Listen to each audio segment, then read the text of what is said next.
Еден полупроводнички транзистор е помал од зрно песок.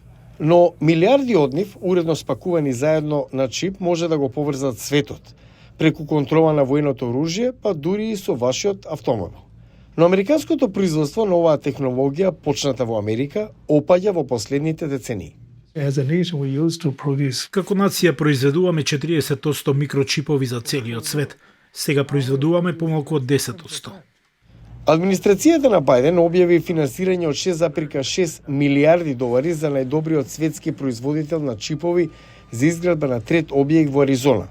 Тајванската компанија за производство на полуспроводници вели дека ќе направи пат САД да произведуваат 20% од најсовремените светски полупроводници до крајот на оваа деценија. Финансирањето доаѓа во рамки на двопартискиот закон за чипс и наука од 2022, кој председателот Бајден го истекна при посетата на првиот објект во Аризона.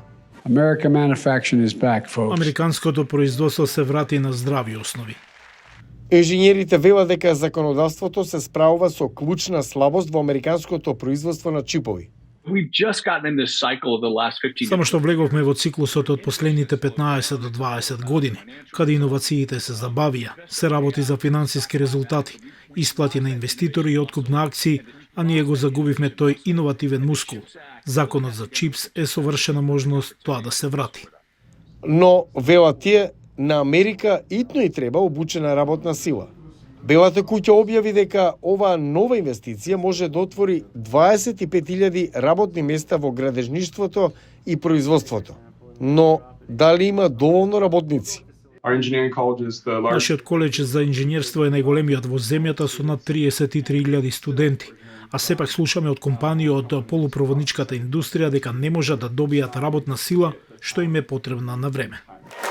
Оваа компанија од 2022 ги произведува некои од најнапредните чипови во светот.